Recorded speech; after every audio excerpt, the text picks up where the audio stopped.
Hey everybody, I think we are live for our third episode of Jess Knows Best. And we got Mr. Elroy hanging out with us. We don't typically have the puppies on the couch, but this guy is oh so tiny. And you can't have a dog this size and have it not be on the couch. So we're breaking all sorts of rules here. But he's really cute. Right. It brings up a point about saving your back. When you're working with these really tiny dogs, put them up higher so it's more at your level. Because otherwise you're going to be bending down way too far. So that's what I've been doing when I've been working with this little guy, is putting him up a little bit higher to work with him. And that includes the couch. All right, let's dive right in. Shoot. Can the e-collar be used to help train our dog to control her barking? She barks at every car, person walking, or trash truck that comes down our cul-de-sac. Absolutely. The e-collar is a great tool. It's super versatile, and you adjust it to whatever level you feel like will be high enough to tell your dog no effectively. So whatever it barks at, you say no, and then use a level that will be significant and correct your dog. So whether they bark at a person, a dog, trash truck, bird flying by, whatever it may be, you can use that. Now, if you have trouble with the dog barking when you're not home, you can absolutely get a bark collar. That's a great tool as well. We use e-collar technologies, many educators consistently. Those are the only e-collars we use. It's because it's a great company, but also because we find that their levels are really consistent. They have levels from 1 to 100. We don't find that the levels run what trainers call hot, so that the low numbers are actually low and then the high numbers are consistently high. So we like that there are low levels that are almost not perceivable to humans.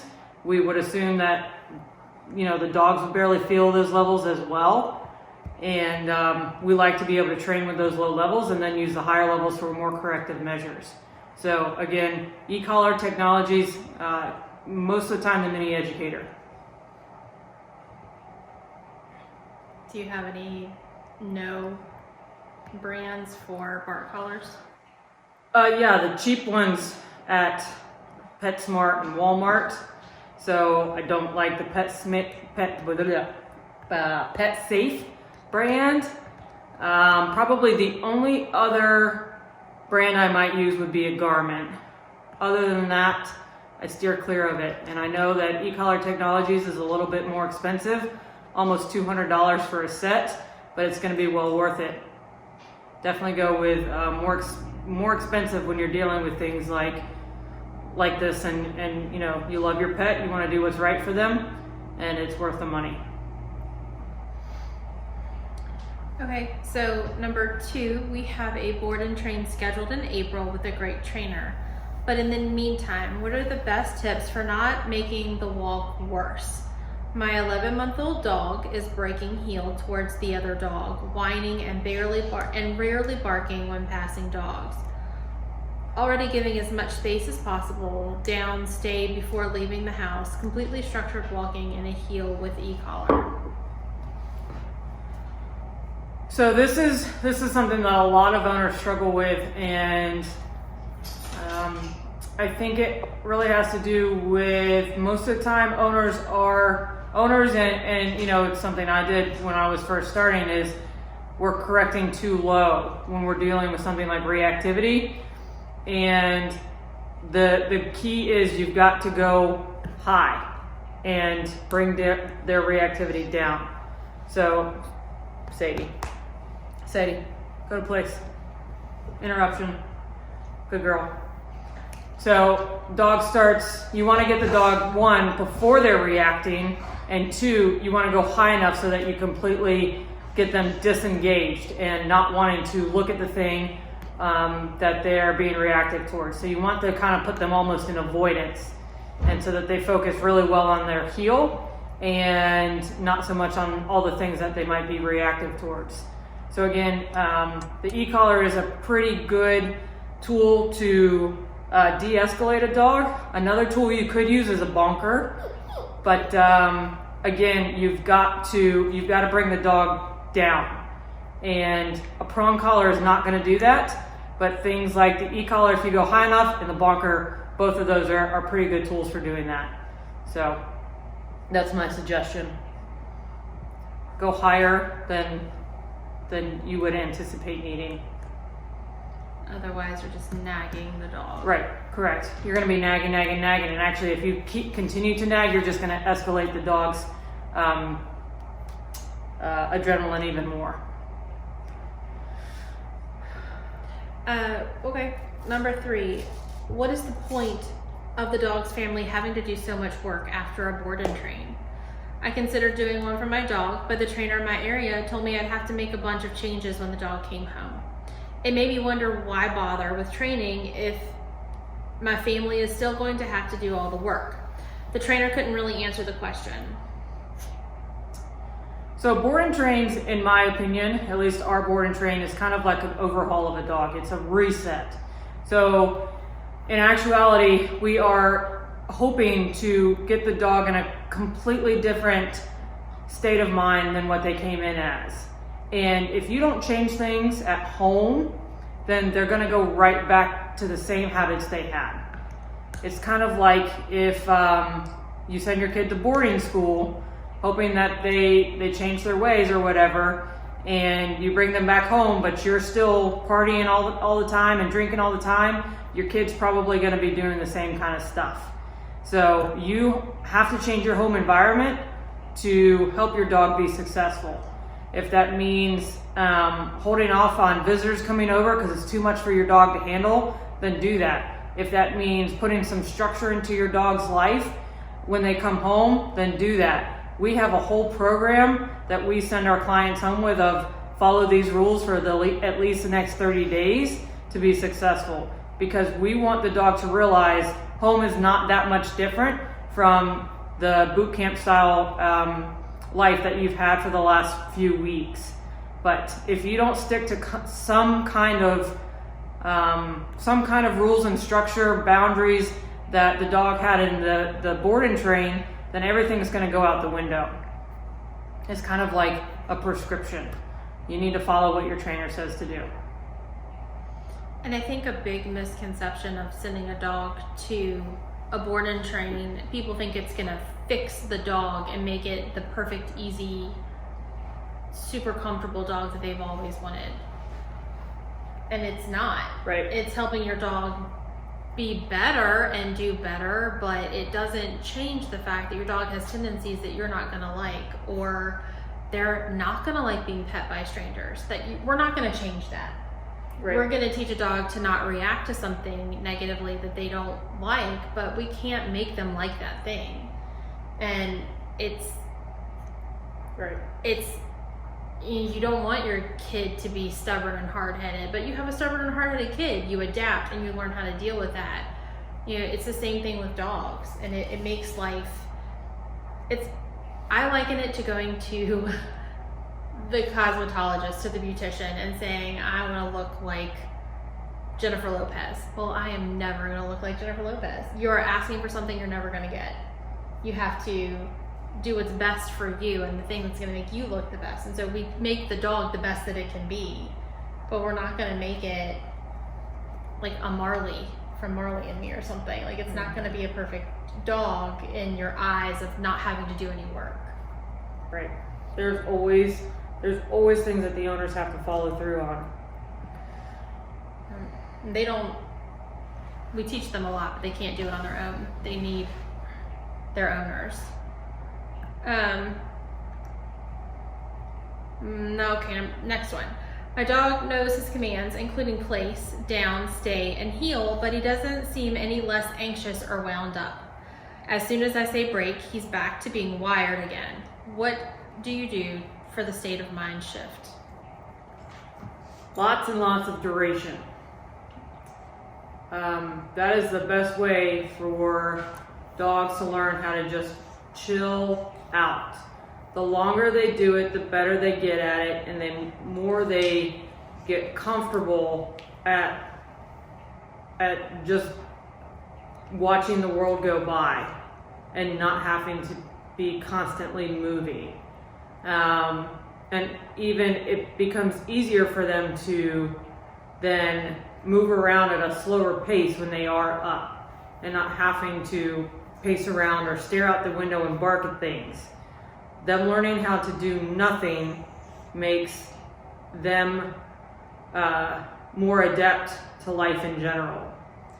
So we do lots and lots of duration to teach dogs how to do absolutely nothing for hours. And that makes a huge difference. But then we also do duration out in the world, where they just hold a downstay and watch the world go by in more intense situations, and again, expect them to not react. And again, that just makes them that much more stable when they're at home and their owners start giving them more freedom, which I think this question is kind of referring to, like when you start giving your dog more freedom. So lots and lots of duration. Add the duration back in and see if that helps your dog. And if it doesn't, then my other suggestion is leaving a leash on the dog to kind of put them in that mode of working and see if that doesn't slow them down a bit. And if it doesn't, then take away the freedom. Your dog may have trouble with making the decisions on their own, and they may not want that choice. Some dogs don't want the choice. They want to be told what to do. It's kind of like a lot of people that go into the armed services. They do so well because they have very few choices, and they're told exactly what they're going to do at a particular time, and they thrive in that kind of environment.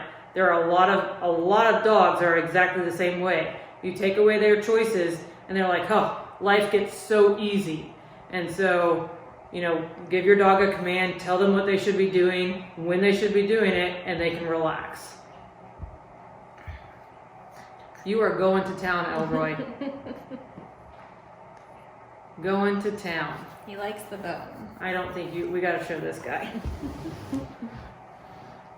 It's nighttime, so it's like, oh. You're on camera. Get it, get your bone. So important thing for puppies is things to chew on. This guy is, I think, 15 weeks old. Is he 15? Yeah. He was supposed to come a little bit sooner, but had to be a little bit delayed.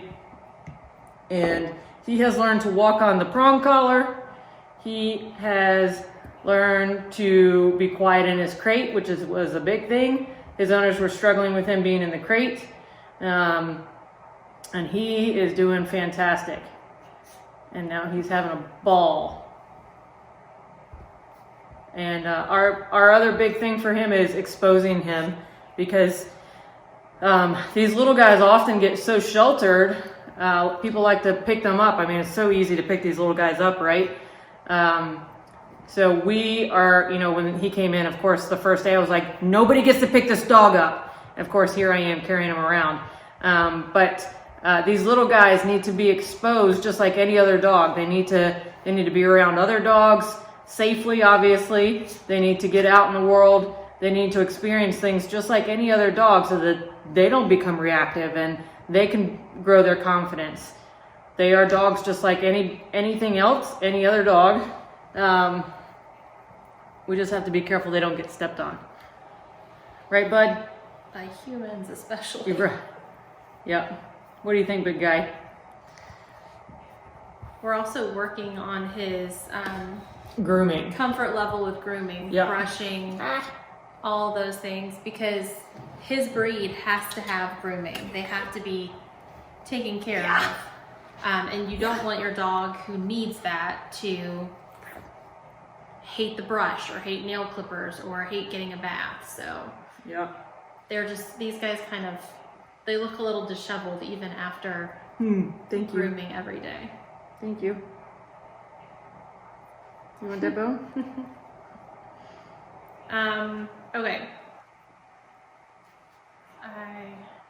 You lost the questions? Yeah, I'm gonna back, relax. How do you get a puppy to stop nipping? Oh. It was kind of cute at first, but dang, it hurts. I've tried yipping to mimic the sound of another dog being hurt, as I read that online, but it doesn't seem to be working. Any other tips? Absolutely. So nipping, if it's not puppy, just normal puppy mouthing, if they're actually biting. And so you do have to kind of discern that. So one, making sure they have things to chew on, because if it's just normal puppy mouthing, like it's because their teeth hurt. Bless you. So they've got to have stuff to chew on. That's an absolute must. And there are different levels of things to chew on. So this is a soft nylabone, and our older dogs will completely destroy these, but the puppies, they can't. And this actually feels pretty good on their gums. The harder ones are too hard. So make sure you're getting the right firmness of things for them to chew on. Some things, if they're too hard, they can actually break their teeth. So just be aware of that.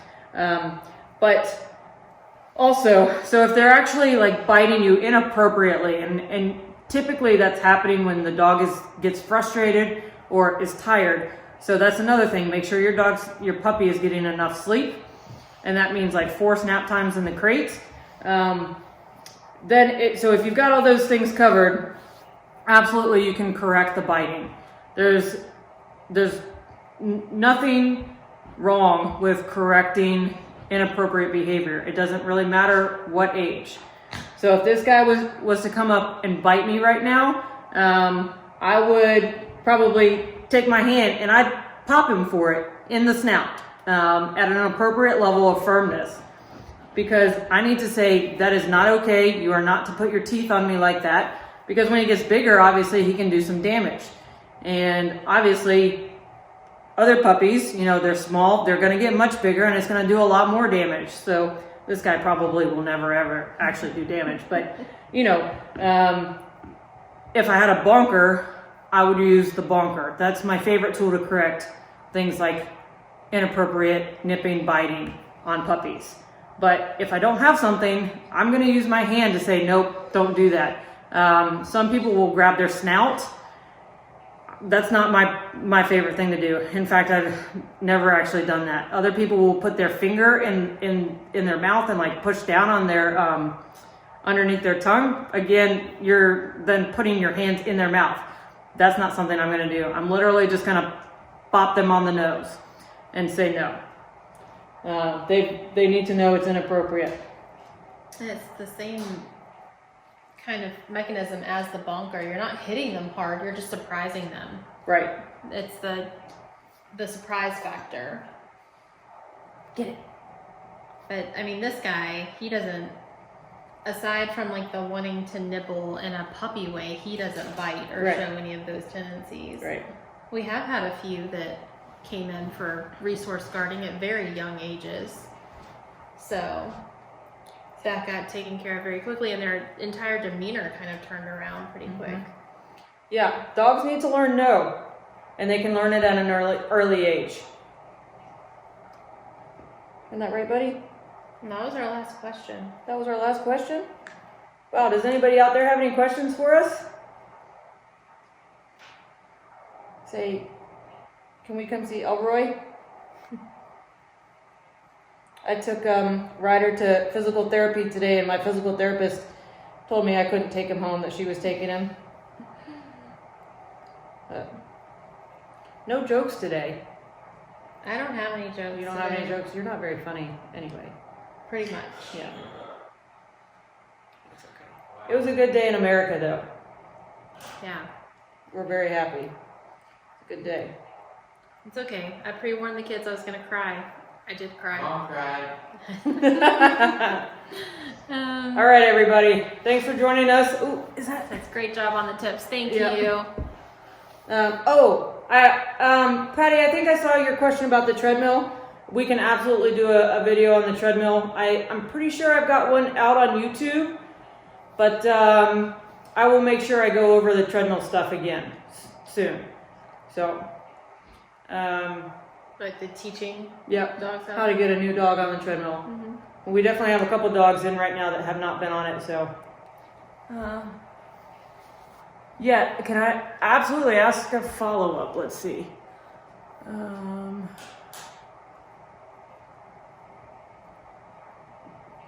Yep, go ahead and ask your follow-up. Okay. Holly says, what about a 9 to 10 month old dog that were bought for nipping and learned no and out on e-collar about 6 months, but is now having rejecting to the... Would you like me to read it? Yes, please. All right, everybody get a close-up of this cutie while I read. All right, so it says, what about a 9 to 10 month old dogs that were bought for nipping and learned no and out on an e-collar about 6 months, but are now having... But is now having... redirection maybe to the correction when getting overexcited and nips and wants to redirect.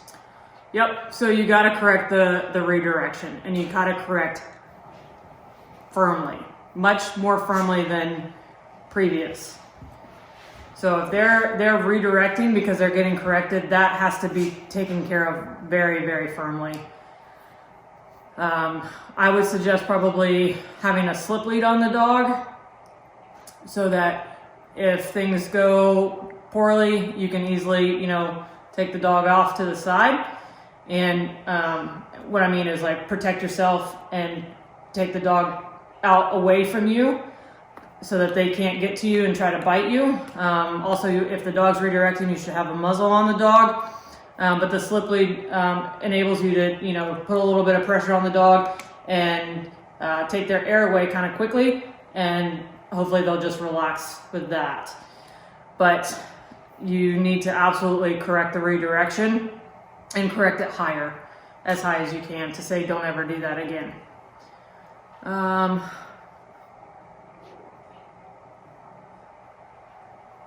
Patsy says, what is George doing when I tell him no and I look at him too long? He barks at me.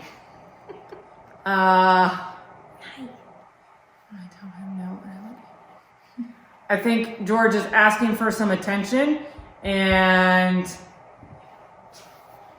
make sure when you're telling him no, though, that you're giving him some kind of information with that. So George went through our puppy program. So if you're telling him no, you should be giving him a prong pop or a bonk with the bonker, and that will take care of him barking at you.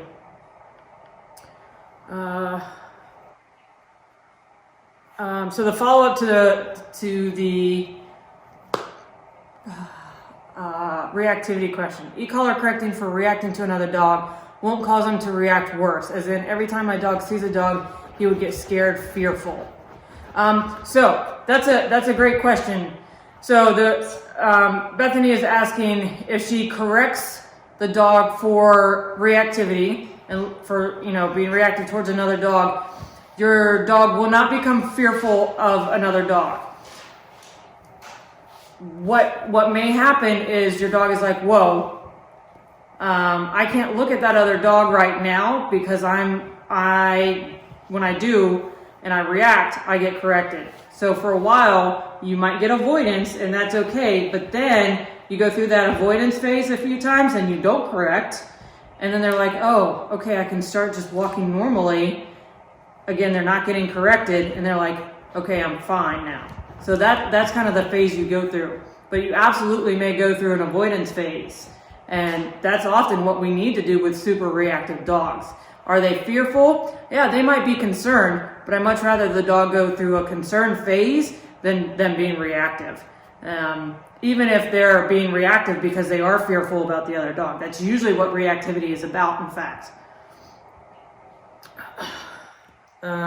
So follow-up question to the one about the redirection.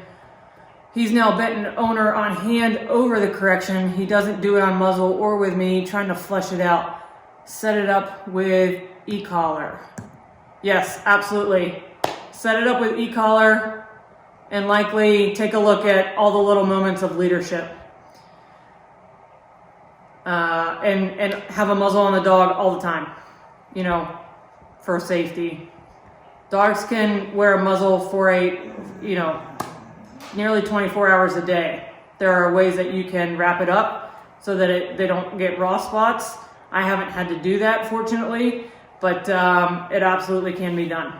And definitely set it up, the redirection, correct the dog, wait for the redirection, correct tire, use the slip lead. And then she says on the redirection question, okay, that helps. I really want him to ignore, be neutral. Absolutely. So you're going to go through some phases with that the reactivity. You're not going to get neutral right away because they're going to be reactive. You're going to correct high to get the reactivity to go away. Then you'll get some avoidance, and then you go through the avoidance phase, and then they can be neutral once they learn, hey, I can't look at every dog and react. All right, guys. So,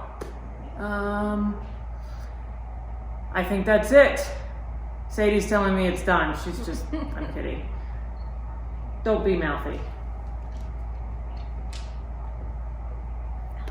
There's no reason for it. All right, y'all. Hope everybody has a great night. Great 2021. We'll be back soon. No, goodness.